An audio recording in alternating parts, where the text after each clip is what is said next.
there was a huge amount of resistance in most businesses that operated out of offices to allow flexible working.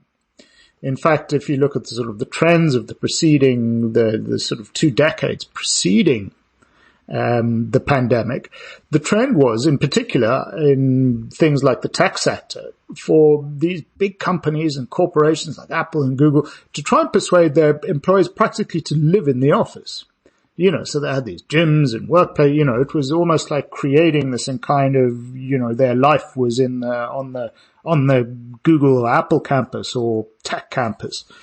And this was a sort of reflection of, there was a sort of sense that if we worked remotely, it would turn us into a bunch of dispirited, useless mooches. And it was pretty much widely accepted. There were some people doing delicate experiments with home working and some flexibility to enable, for example, working parents. And certainly I know in Britain or in Europe, we're much better at it than in the States, enable both working mothers and fathers to sort of spend more time with their children.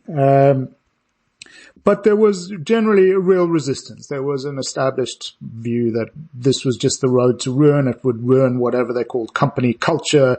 It would get rid of these mythical things called water cooler moments, which I've never really ever encountered a story of a real water cooler moment where some great inspiration happened at the water cooler in a business somewhere.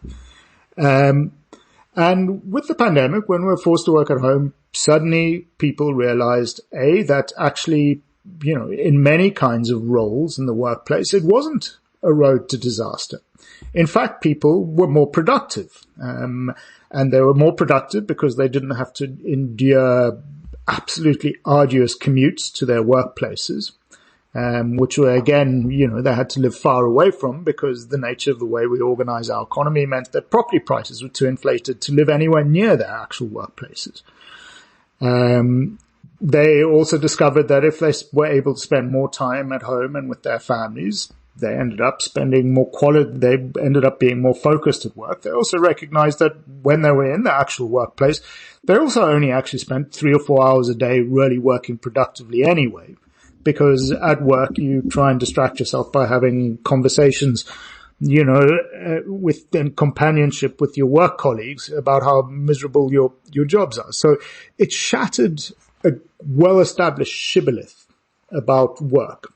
And in shattering that shibboleth, it also, at the same time, gave people the opportunity to get a sense of what life was like without all one's time dedicated to being in the workplace or getting to the workplace. So having that additional time transformed people's sense of community. So, for example, people spend more time talking to their neighbors rather than talking to the people they might meet on the train.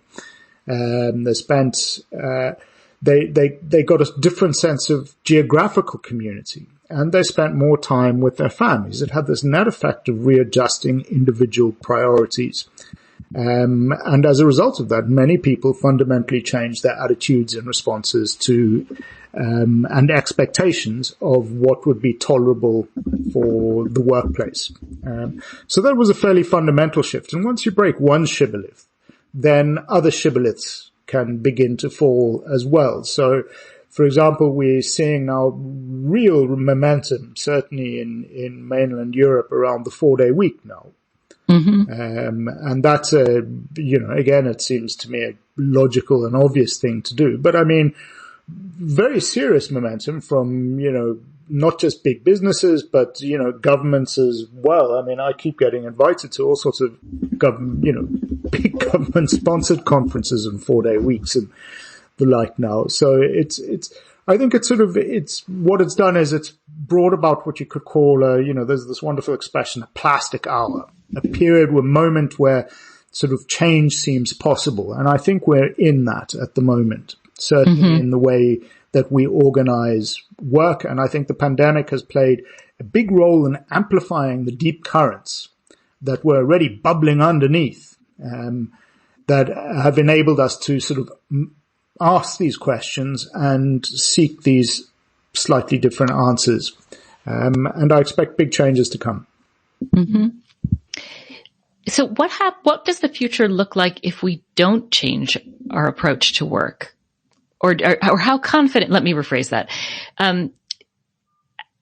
How confident are you that this is evidence of lasting change? I'm absolutely not. I have very little confidence in anything, and predicting the future is a mug's game, basically. Mm-hmm. So I steer clear of it. You know, people say, "Oh, you sound very optimistic." I say, "No, I've never been optimistic, but I'm constantly hopeful." We are at a point where we can see what the problems are. The way we work now is, and again, this was sort of why it was so important to sort of bring in that issue, that correspondence with energy in the book, and this idea that work actually is this fundamental energy process, because there's a clear correspondence between the amount of energy, the amount of work we do, and the amount of energy we use. And there's also a clear correspondence between the amount of energy we use and the ensuing environmental crisis. Mm-hmm. Both in terms of climate change and biodiversity loss, and we spend an awful lot of time and energy and money producing and consuming things we don't particularly want or need. Really just to sort of keep the sort of wheels of growth going, because we have this sort of slightly archaic idea that everybody has to be employed and doing stuff all the time. So we spend time producing huge amounts of stuff, which, when I look through my kids' Christmas piles, it's sort of gone are the days where you get a toffee apple and a crack on the back of the head. It's now you get. That sounds like a pretty bleak Christmas. I was about to say, was that your childhood Christmas? Yeah, that was the best year. Oh no. Yeah. Oh. But well, the that's the subject for a different book, I think. And all the more impressive that you're so optimistic generally. But for me, it's the sort of the dispiritingness of these piles of plastic nonsenses that they unwrap in just huge quantities, which they'll glance at briefly. And I know precisely what I'll be doing is I'll be recycling them. So there's this huge energy trail to first of all make these things, then unmake these damn things, all in the service of sort of keeping the great wheels of the economy growing. And what do? They amount to 6 seconds of engagement for a child as they unwrap it. Mm-hmm. And then cast it aside, and then they end up playing with the blooming wrapper anyway. Right. Because that's the most interesting thing. And then, of course, that's the sort of facile thing as the sort of plastics and children, but there's, lots of our tech institutionally and forcibly redundant. So our phones cease to function. I can't tell the difference between one phone and the next. Mm-hmm. And we make it very difficult to repair things, so the days of actually changing parts on things has disappeared. We upgrade the whole unit.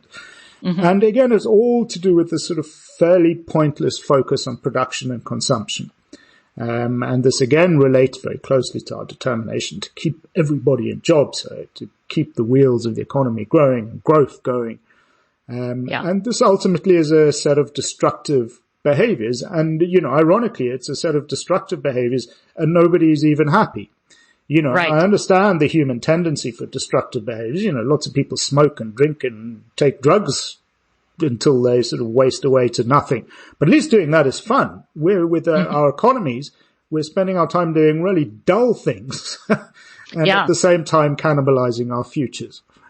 Yeah, I think you cite a Gallup poll that says, a series of recent Gallup polls that say that something like 15% of employees worldwide feel engaged by their jobs. Yes. So there's clearly a need for change and indications that change may be afoot, which leads me to my penultimate question for you.